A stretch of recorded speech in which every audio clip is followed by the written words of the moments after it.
As a principle, you should love the Lord your God with all your heart, your mind, your soul, and your strength.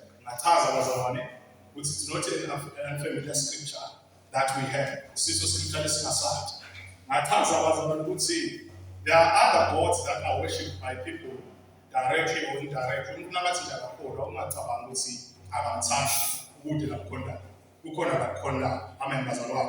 Any creation has a potential to be a god in someone's life. Amen. Kuna potential ukuthi abantu bakhosame. I was laughing at one of my friends who left ministry, not left ministry, took a break in ministry, left to another country that I cannot mention. Uthi nangifika lapha ngathi ngifuna umsebenzi bangikhomba eKhatsi eThembelini nakhona khona lekinye wadakho. I had to work there. I was laughing at him so heavily. Ubeke sihleka nje ngathi siyathuka senzelelana. Ngathi manje uyakuthi kwente njani ngoba awufuna lesinesiphamo uthi hayi umlesi esafika masinyane futhi besibhadala. But I had to save the Pekats. So then times I would say, but the code are very deep for openly so anything has a potential that it may be a God. Amen. The problem is not that none of our own. The problem is that we cannot define what's one of our own. Amen. It is not worship. Worship, you are worshiping something. Directly or not. But it was a very potential in conniving ways and in exchange of things, paying up. And all things. I see why Jesus said, ngiyabona ukuthi ole nje swathi aselayo esiphambano nakakhe imbizo bebathi Peter sithi umuntu uMaroma phela umbheki masinyane uyoba inkosi wathi Jesus no, I'm not here to be worshipped physically so ngidele nje ukuthola ngima abantu bese ngayinkosi emakhosi haleluya bazalwane le babazalwane uyabona bese kuyesiphambanweni Jesus who fed the 5,000 plus, Jesus who weaned the sick, the lame, lwaphilisa abantu abathibona nabo bazalwane bavumelana ngemvili sebafakana kingo makhikili imali makhikili bathi emkhathini waBaraba naJesu balemela kulo bamemeta kale kubathina kulele Baraba. It shows that we are called ukuthi lele Jesu athi angifuni ukuthi ngibe inkosi just by nature because human change. Bantu kuya ngokuthi badliwa ngani at that particular time. Their loyalty is based on things that they receive. Hallelujah. Once you reach 60, enkapaneni umqashi wakho 60, 65, lapha nje likhana ngathi i-constitution seyisigcina nasina abantu njengaloku ngaba nje. Angathi sigcina sikabantu. Umqashi wakho uyabethela umfundisi mzana. Nasathi nje umqashi wakho esiyabo soshuma. It is something that circulates amongst the ministers. Kufuna ukuthi bese sengembona ukuthi sisebenza isikhathi manje. No. We thank you for your service at that particular time. Amen. So things change, and the leadership change. I think I remember a verse that mentioned about Kokonadana was one figure in Gosi, one figure to save. Thus Israelites will begin to be persecuted. Amen. So by the potential it's about call. Hallelujah. So I asked the question, now it is a day of principles. In this day, last day, I'm still on this one page, this one. We said, Timali Abia Koma, which you know, Kundama. Says, I see Katsa, Kosiako, with Kundama. Anna Punta, the Bawata, Beminaso, Apunta, the Matito, Beminaso, but hallelujah, hey, or rain, or Tito, or rain, or Balance from Okunama. No, they do not do that directly. So they bow in insignificant and indirect ways. Particularly about Kundama.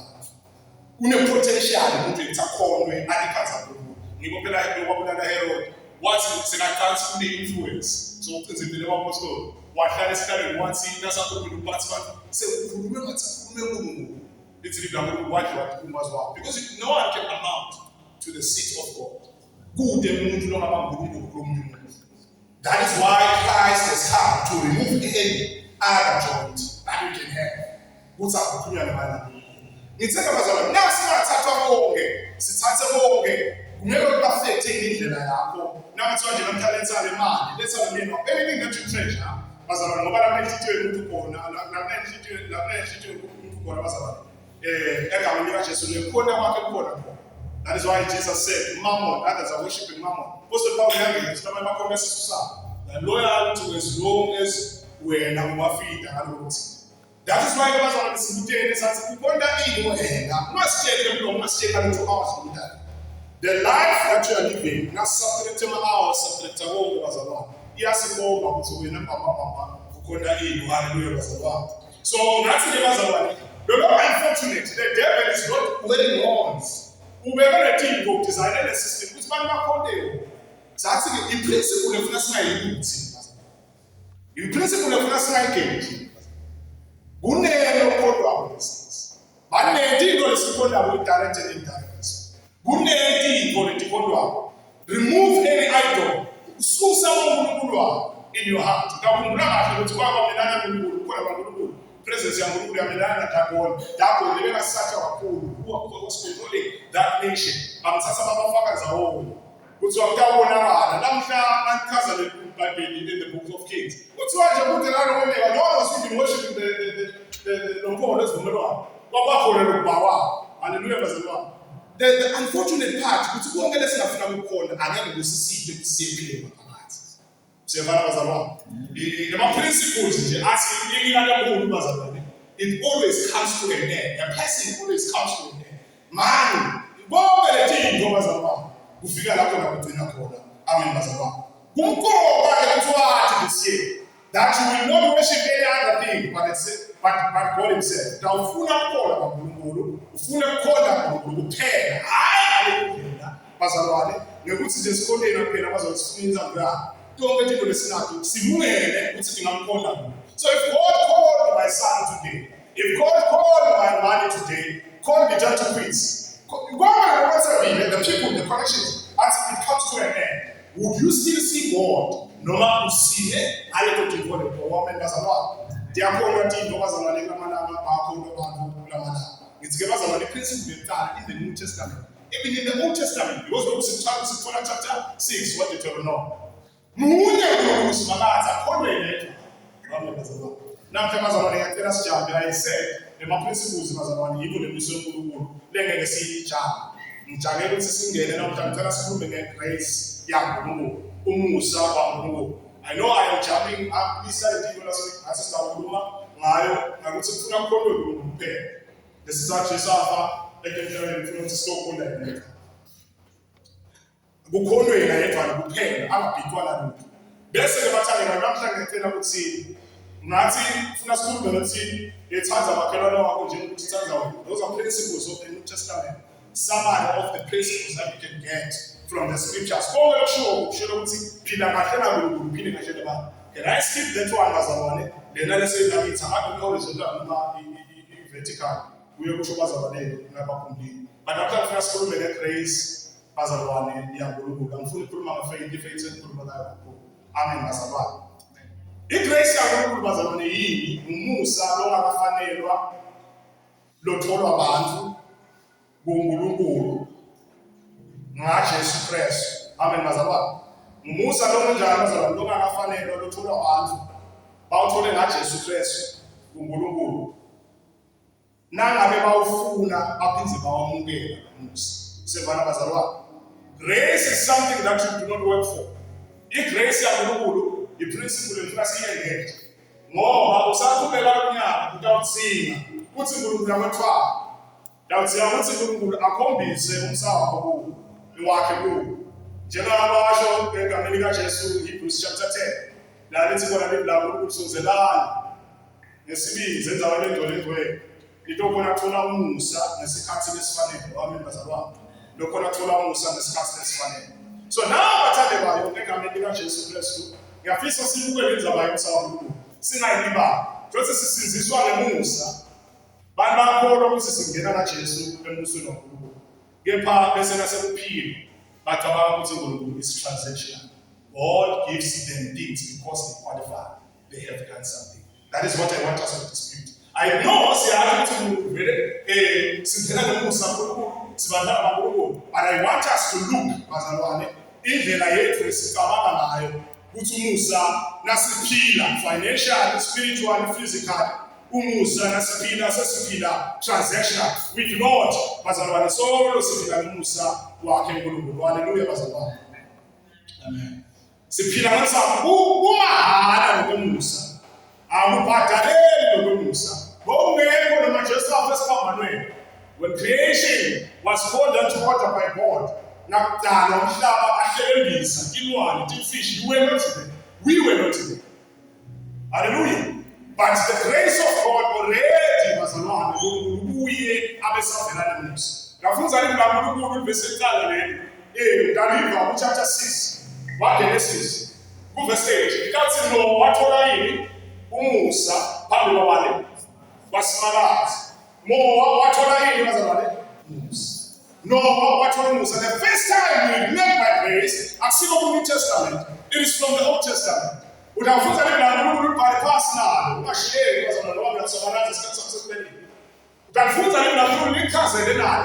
Kule verse lesithatha kakhulu noma chapter lesithatha kakhulu Psalm 23 verse 6. Konke okuhle nani nemusa kana njalo. Uyawulandzela yonke imihla ephila kwabantu. Wami mina ngawuhlala kuphi?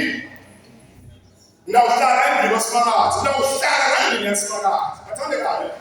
We see grace available even before Christ was shown. Ligama lithi favor and mercy. Kusebenza kakhulu David privacy yakhe akhala uNkulunkulu lamasamu nakhala kulo ngoba inkinga yonkulunkulu bazalwane spiritual warfare asendiwe emehlweni babo. Emehlweni abantu sidangaza lemthangazo beclear nje mafowethu siyabonga. Spiritual warfare bazalwane nakuliwa ulwa enemusiki group ulwa legumbini lakho bese uyaphaka leDavid athi kuka ukuthi bathi ngeke ngizofela nje lapho amen bazalwane. So that is why you see grace already in existence. In Psalm chapter 51, utamkizelela that David, aphinda kizelele Psalm 123 bazalwane. Athi awaphathi manje njengokuthi phambi kodala waphatha isineke namusa. So we already see grace in operation. Hallelujah bazalwane. Since kiphe bazalwane siye mu New Testament. Apostle Paul ukhuluma kakhulu ngemusa. Jesu uyakhombisa Musa, uyademonstrate Musa. But I wanted us to write the last verse in the Bible. Sembulo chapter 22 verse 21.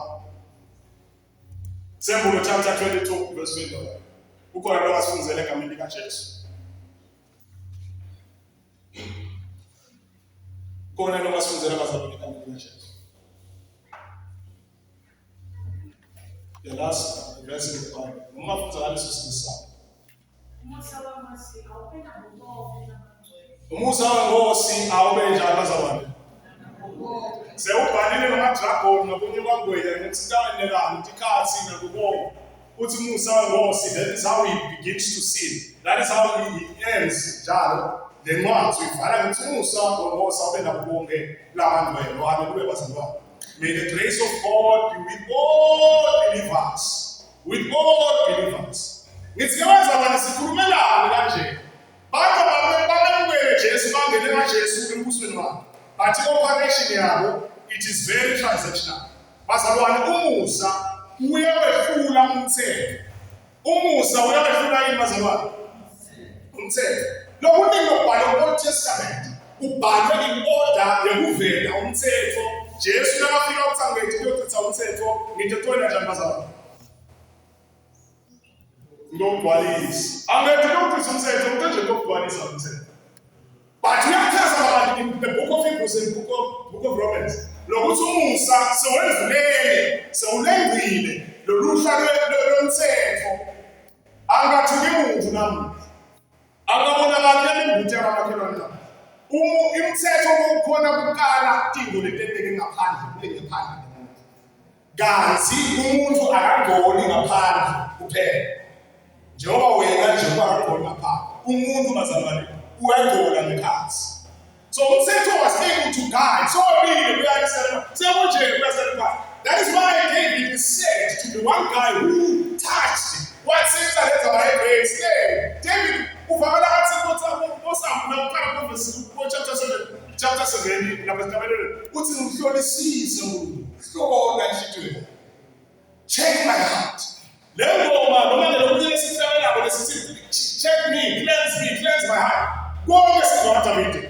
Akhuluma David athi egameni likaJesu ebave umlomo wami nani manje. The law guarded outside this, but the grace of God came to clean us inside out. From unknown thoughts, from the things that you do when no one sees you. The grace of God has come to wash all those things away. Hallelujah, bathandekayo. So now, bazalwane egameni likaJesu ngiyacela sibhale phansi. There are different types of grace. Number one, bazalwane, the common grace. I-grace le-common.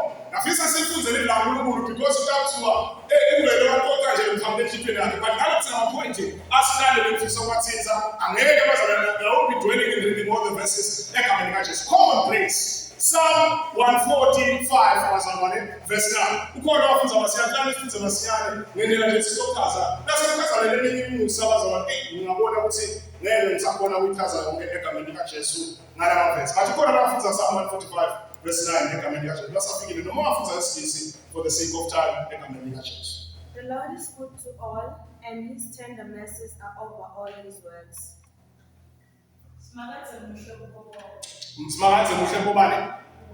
Akuthini ukuthi uzumthanda. Akuthini ukuthi uzumthanda. Common grace bathandekayo. Sisangangena into Apostle Paul wamusa. Common grace. Bonke abantu who are scoffers. All people who insult God. All people who say Christ babethuke ngayo indlela. All people who are demolishers of things that are of God. Kulma statement ngimayela lapha ePressure District. Ngathi bayavumelekile abantu reject umuntu. Bakureject umuntu. Bavumelekile ukureject umuntu, ungamreject umuntu. Unganyama uthi angifuni isibalazi.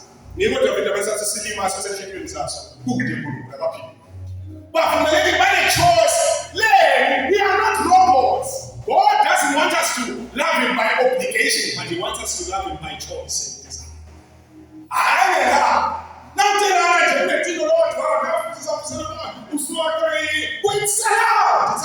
desire. People can reject what God says. People can pick and choose. You know what last week? Ever principles look coming out. One hour day, animal results from this cat. Say, what? When my principles now still me so that to begin to what I want to claim for our bypass. Now, let me see. No, it is not we, it is not anyone preaching on that will receive the consequences. We must say, look at this. What's it? The king of six on the soul. Who was the one? The king of six on the soul when they judgment is what God has said on the day. Judgment is common grace.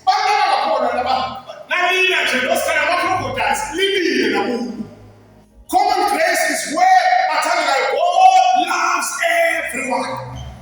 Oh, no pillar, no kumategi, no nema, no tanakarenje, no funa no konda no konda. God has extended His favor, His love to every human kind.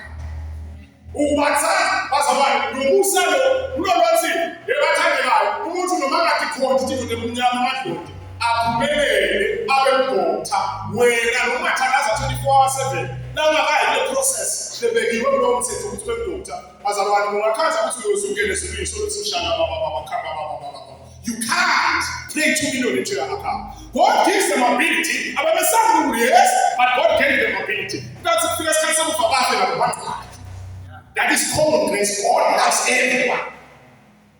Hallelujah. God loves everyone. God.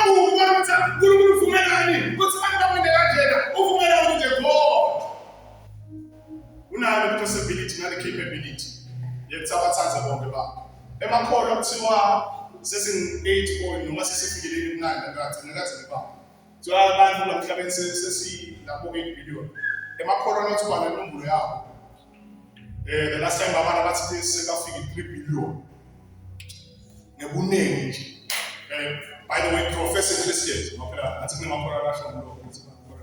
Professor Christians. God, the remaining billions, last year, I'm not just a fungus. Guru Solo Alaba, Babu, again. You won't know to see that things. Go to the I wish you to move down source. Go to our time to move, I wish you to move down source. God has common grace for all. You are asking me, now let's start to see common seed. Which was a double shot at the man, but now, call a routines a day, now call a limit. Just tell somebody that. That's not Luna Park, one year as a man. Common grace rule over Bazara. Saving grace was one. We all see that this is now Ephesians chapter 2, from verse 1 to 10. Now, some things about Bazara, but I'm going to start with the so that we conclude Masiani. Saving grace, the saving grace of God. The you know what the receiver that's the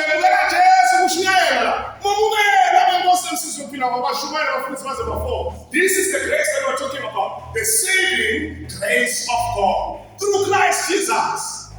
The saving grace of God through Christ Jesus. If you say from verse 7 to 10, Ephesians chapter 2. Nani ngakholwa nanifana nje nawo nibusa ngani kodwa niphila nje obantu but ngenxa yomusa waKristu nothando lwakhe senemukeleke ukuthi nilungile futhi ke badalwane nokukholwa lo nokumusa lo awundi ke ukuthi kukhona lokwenini ukhona abasifundela abazalwane from verse 7 uze uthethe khathini lekhaya abonakalise kithi yeah yomusa wakhe usiphatha ikubeke yeah Avuti kusisaba khona kumusa awutilungisi kuqala bese udakshes uda nje kunjalo bese Jesu yakulungisa sevana bazalwa akuthi ke qualified. That is why Christians are divided. Kunamakholwa nathi demand ekathi tselo kule nemzana kunamakholwa nathi asifuni ukuthi atsele namakholwa lahleli ekutheni la uqhubeka mhlale la sonke ngengane ukuze umsa uNkulunkulu wathi bese uyakuthi Romans chapter 6 verse 1 la uqhubeka sala esonweni ukuze kwenze umsa la namusa uhamba ube nesiphetho sakho ngabona nje wena wafa kule simo lokuso nangaba ufungo wona isikhathi semsamo sesizini siyabala bazalwa yebo umusa uthi ngani manje ukuthi ofunze manje impela ngikusiziswa kwenu ngokukholwa yes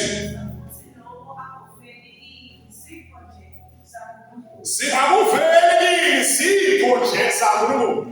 This is where bathanda nasithi khona sawuyamukelwa keJesu uyamukela lokulamandile ukusebenza kuphelele esiphambanweni.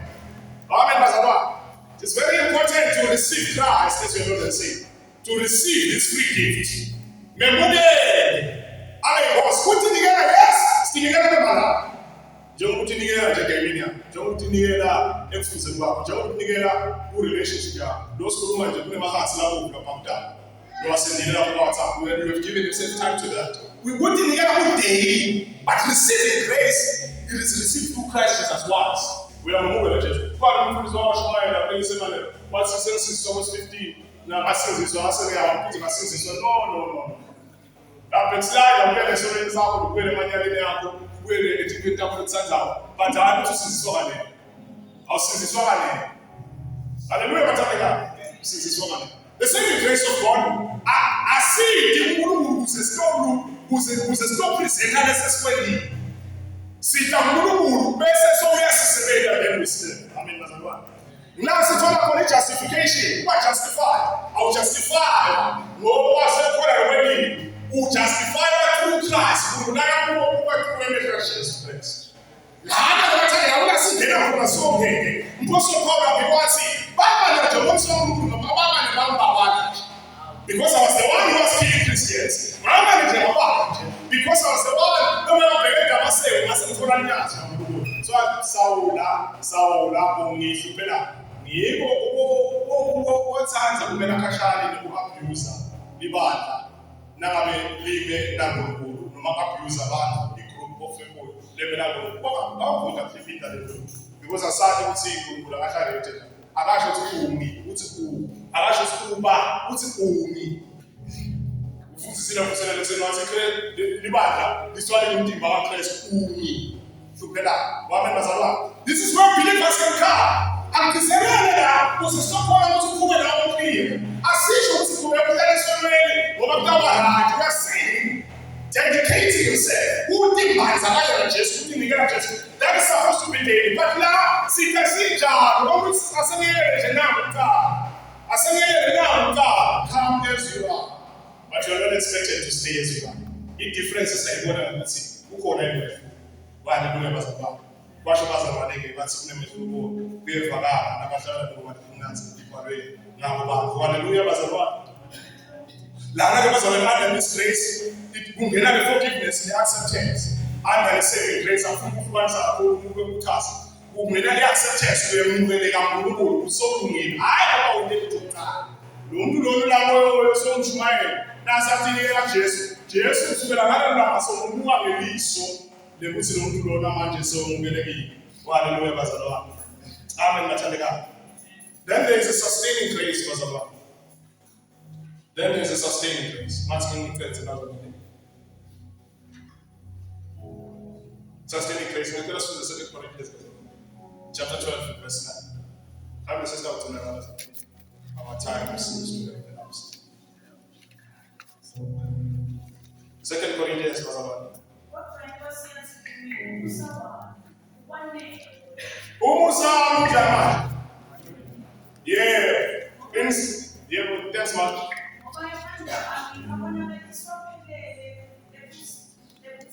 Emandla amabona asaphelele umthakaselo babana.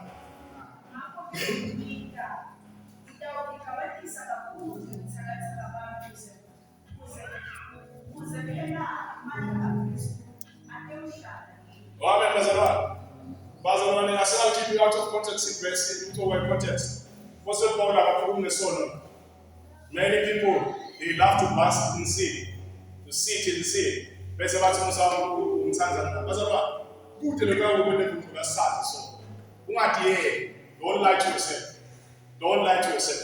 Here the Apostle Paul ukhuluma ngelihe le ema-Bible scholars akhuluma ngento lemhlaba uApostle Paul lemcinzetela bayaspekulate ukuthi yini lebeyimlimata uApostle Paul. What was causing so much pain to this guy? Labanye bathi sickness, but uApostle Paul was not an elegant man, nakathanda a person lokubeka ulolipa. So uApostle Paul baze bamzelela in some of the churches that he wrote to. Bathi ulo Paul lo ubhala ngamandla but nakavela lesikhathi sinidotsa emasuku lelemkhaba le-prominent. Ulo Paul bathi behamba ngenceda ngoba Paul was a soldier and was a scholar abefunzile bize abethanza ibi yibo abekhona kusetshenziswa usathane kubulala emakhona. Because i-weakness yabantu ngibona abesizwayishila. But in this case akukhulunywa ngesini babedlaleni. Umuntu aqhubeka kahlala emkhankasini because the grace of God is sufficient. Because I'm sufficient. In my sin is sufficient. It's what in here. Something painful to this guy. In our case, we started to do my materials. But I think to do what you do to it was something that was pressing against this person. It was something hidden against this guy. But once again, I believe that is so sad. And then God said, my grace is sufficient. But I tell you, no more sad. The sustaining grace of God, the preserving grace of God. But I tell you, no my case. I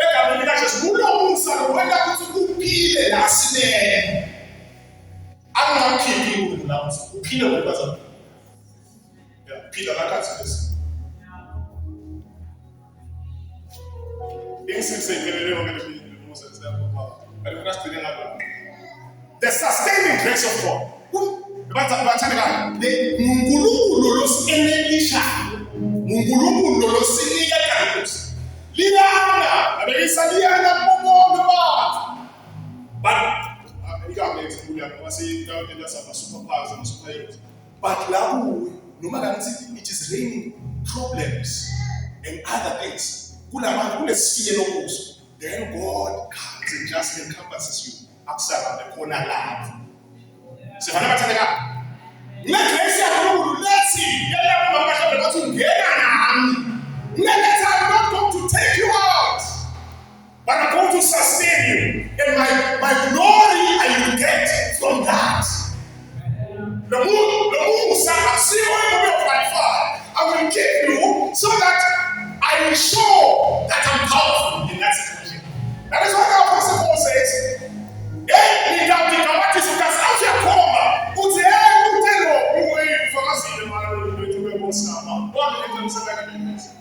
If I say, you are full fight for objects, some feeling that I'm qualified. The grace of God has that. But I'm not telling you, but you have the grace that is above that.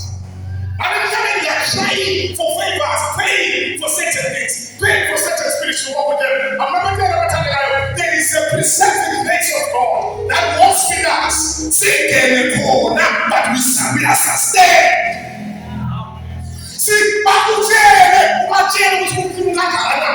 God continues to keep you. And He says, I want my glory to be seen there. But let's not fool ourselves. Now, who the grace of sins? Who the grace financial? Who the grace in healing? Who the grace in giving? Who the grace in academics? Who the grace in intelligence? Who the grace in business? But if God sent you the grace, consistently you pay. When it is very hard, God cares you. You want to say, who don't learn a revelation of the sword? The Lord. What's the person power? Not time does anything to do say. God said, my grace is powerful. I meant to tell you about the lie. Don't go this year about without the grace of God. God, go about and live this life without the grace of God. The grace of God was already. You know, when they were born, this is the grace. That's how God said, I shall suffer the past. Aparapasa singa na lutu balati na bafunza Bible bakumele Bible bakalema asomba ukuthi ukuthi no and it's just swapala but what's now for seme what where are you accusers the grace of God batandeka lele yamthi siphume khona hallelujah bazalwane sengiyabona ngishaba sifele David ayithinze kakhulu ayithathe by grace ngoba kudaleka wakasiko kahle lempilo yakhe ayisiko kahle ne upbringing yakhe ayisiko kahle. But there's one consistent thing. The guy points to God.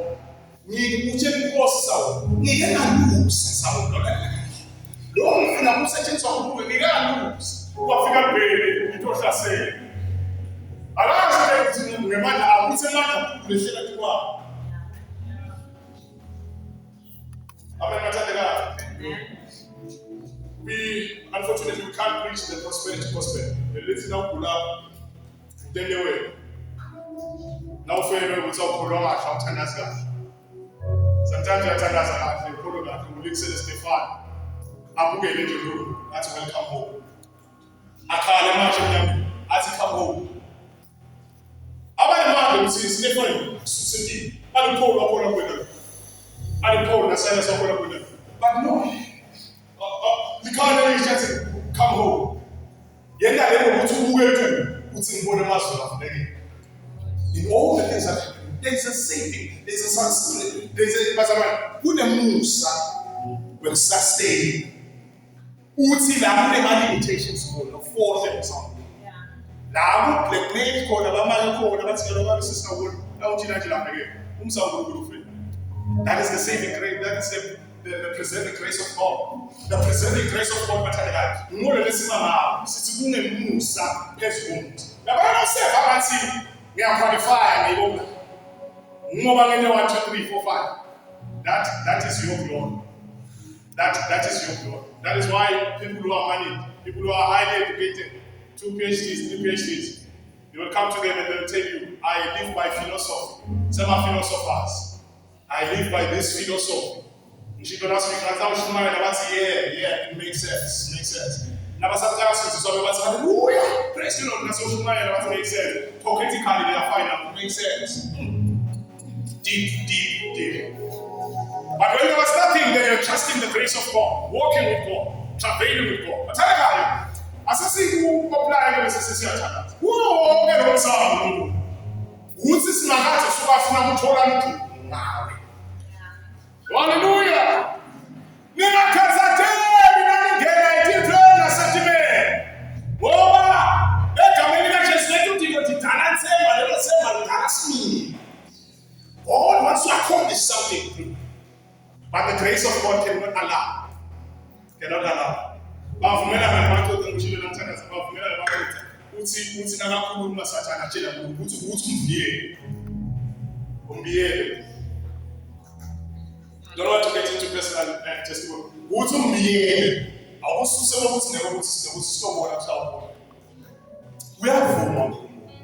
Ubeke icondition ungathatha umphefumulo wakhe kuphela. Daqala into utahamba abantu. Kuthiwa kuphuma lokhu bekubika. Yethi usephelile. Uma kutikalisha uphelile. Lokusephelile. Nalokusephelile. Wathi umfati yena sitawufa. Turn to the devil for worship. Because nakasethiwa ukuthi phela let's send to other deities and God. Uthi Joel, kulimala magama nathanda abantu.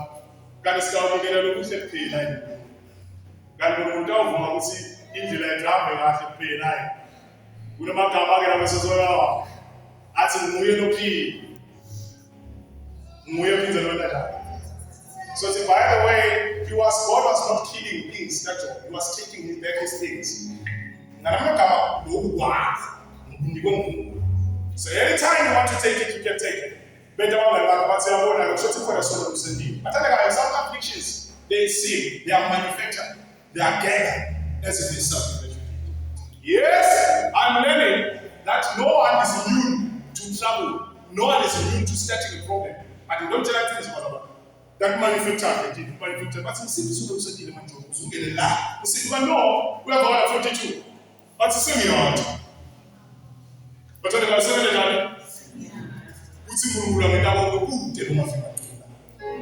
the grace is not for our glory. The grace is for our commandments. I can look at us. If you're not going to get a special grace, not tell us that I'm going to say, one of our rooms. I can't feel the grace. So the other time, it was a problem. When the moves every time, you need to bless. You need faith from God. When the moves, the seers of God. And then there are conditions in my father. But I want to tell you, Pastor, as I have been able to follow, no limited, the mother sources are local, local, that's how I'm going to no conditioner, what's our time? What? Who know also to school? What's our time? Things that are being said, preached by apostolic preachers. Now we tell us 2 hours a day, no, Jesus was saying, Lazarus, get out. It's not about the name, it's the grace of God. They know it's Jesus says to you, and you are. There was a Messiah, some who was that you are. Where was a child like that? And I'm supposed to I suppose it's not about the pain. It's more than about the pain. I suppose you have about it. Say everything's fine. No, we are here to see. Detail the poor number. Before I have session here by district. Food and what's DJ. No, please, please fall down. No, but I'm blessed in the community. Next year, I'm saying, Jehovah and Nigeria, I'm saying, now that God, no, but this is the grace of God, sustain the grace of God. Tell us what it is.